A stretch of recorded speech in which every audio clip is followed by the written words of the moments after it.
Hi friends, ఈరోజు మనం పుదీనా పచ్చడి ఎలా చేసుకోవాలో చూసేద్దాం. దానికోసం నేను ఇక్కడ పుదీనా తీసుకొని నీట్గా కడిగి పెట్టేసుకున్నాను. నేను ఒక కట్ అయితే తీసుకోలేదండి, కొంచెం తీసుకున్నాను, ఎక్కువ వేస్ట్ అవుతుందని. దాని పర్పస్ కోసం ఇక్కడ పచ్చిమిర్చి దాదాపు నేను ఒక 8 నుంచి 9 వరకు పచ్చిమిర్చి తీసుకున్నాను. ఒక ఆనియన్, కొద్దిగా ఉద్దిపప్పు, దానికోసం జీలకర్ర, వెల్లుల్లి రెబ్బలు, అవి దాదాపు ఒక 10 నుంచి 15 లోపల వెల్లుల్లి రెబ్బలు కూడా తీసుకున్నాను. ఇంకా ఈ పచ్చడి కోసం ఏమేమి తీసుకోవాలి అంటే గనక కొబ్బరి తీసుకోవాలి, అది కూడా ఎండు కొబ్బరి తీసుకుంటున్నాను నేను ఇక్కడ. యాక్చువల్లీ ఏంటంటే ఈ చాలా హెల్తీగా చాలా టేస్టీగా ఇంట్లోనే ప్రిపేర్ చేసుకోవచ్చు.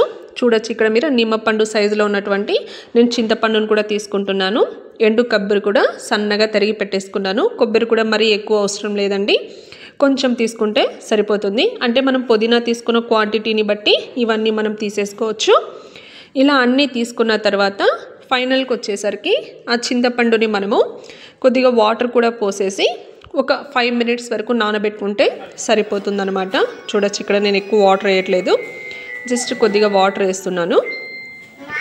చింతపండు మొత్తం అందులోకి మునిగే అంతవరకు కొద్దిగా వాటర్ వేసుకొని ఒక 5 minutes పెట్టుకోవచ్చు అనమాట. ఆ తర్వాత స్టవ్ ఆన్ చేసేసుకొని మనం పెనం పెట్టేసుకొని మనం ఇవన్నీ కూడా ఆయిల్లో ఫ్రై చేసుకోవాల్సి వస్తుందండి. దానికోసం నేను ఇక్కడ ఆయిల్ తీసుకుంటున్నాను. మరి ఎక్కువ ఆయిల్ కూడా ఏం పట్టదు, ఒక 2 spoons వరకు ఆయిల్ ఉంటే కూడా సరిపోతుంది. ఎందుకంటే ఎక్కువ ఆయిల్ వేయడం వల్ల కూడా హెల్త్కి మంచిది కాదు, కాబట్టి మనం తక్కువ ఆయిల్లోనే చేసుకోవచ్చు అనమాట. 2 spoons ఆయిల్ వేసుకొని హీట్ ఎక్కేసిన తర్వాత అందులోకి ఇందాక మనం తీసి పెట్టుకున్నటువంటి పచ్చడి కోసం కావాల్సినవన్నీ కూడా తీసి పక్కన పెట్టుకున్నాం కదా, అవన్నీ తీసుకొని ఒక్కొక్కటి ఈ ఆయిల్లోనే మనం డీప్ ఫ్రై చేసుకోవాలి. దానికోసం ఫస్ట్గా నేను మిర్చి వేసుకుంటున్నాను. ఇవన్నీ వేయించుకునేటప్పుడు మనం హై ఫ్లేమ్లో పెట్టాల్సిన అవసరం లేదు, మీడియం ఫ్లేమ్లోనే పెట్టుకుంటే అయిపోతుంది. మినిమం ఒక 5 minutes కంటే ఎక్కువ పట్టదనమాట. చాలా తక్కువ టైంలోనే మనం చేసేసుకోవచ్చు. చూడొచ్చు పచ్చిమిర్చి వేగిన తర్వాత నేను కొబ్బరి వేసుకుంటున్నాను. ఎందుకంటే కొబ్బరి సన్నగా తరిగి పెట్టుకోవడం వల్ల మనం ఫస్ట్ మనం కొబ్బరి వేసుకుంటే మాడిపోతుంది అనమాట, కాబట్టి మిర్చి వేసుకోవాలి. ఇప్పుడు కొబ్బరి కూడా వేగిపోతుంది అన్నప్పుడు వెల్లుల్లి రెబ్బలు కూడా అందులోనే ఆయిల్లోనే వేసేసుకోవాలన్నమాట. ఇలా వేసుకొని అలా కదుపుతూ ఉండాలి, లేదంటే ఒక సైడ్ మాత్రమే అవి వేగిపోయి నల్లగా అయిపోతాయి, ఇంకోవైపు అలాగే ఉండిపోవడం వల్ల పచ్చివాసన వస్తుంది, మనకి పచ్చడి అనేది టేస్ట్గా ఉండదు.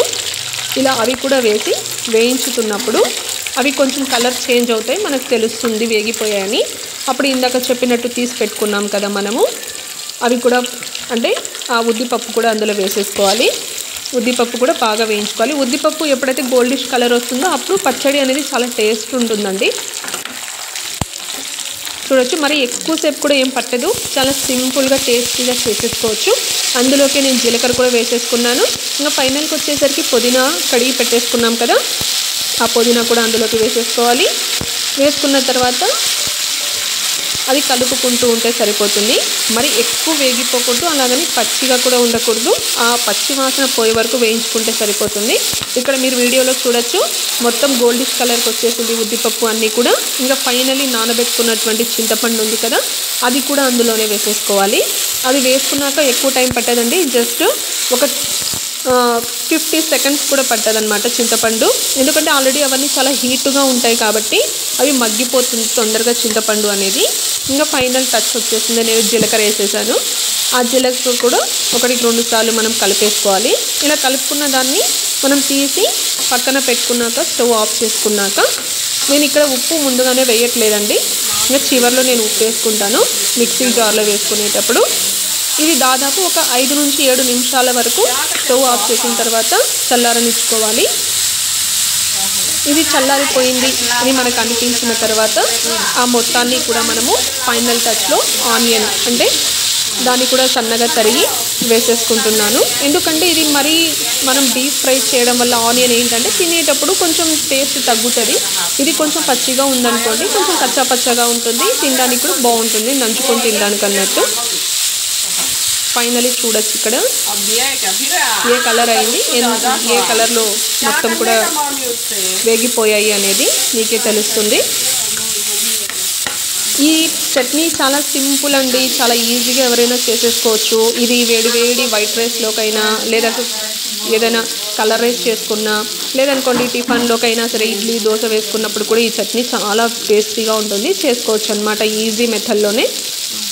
చల్లారిపోయిందండి. ఇది చల్లారిపోయిన తర్వాత నేనైతే ఇలా మిక్సీ జార్ పట్టేసుకున్నాను. చూడొచ్చు వాటర్ అయితే నేను ఒక్క డ్రాప్ కూడా ఇక్కడ వేయలేదండి. వాటర్ వేయకపోవడం వల్ల ఏంటంటే టేస్ట్ అనేది బాగుంటుంది. మరి ఎక్కువ వాటర్ వేసుకుంటే ఏమవుతుందంటే కొంచెం టేస్ట్లో డిఫరెన్స్ వస్తుంది. మీకు కన్నా ఇలాంటి మరికొన్ని వీడియోలు కావాలనుకుంటే నా ఛానల్ని లైక్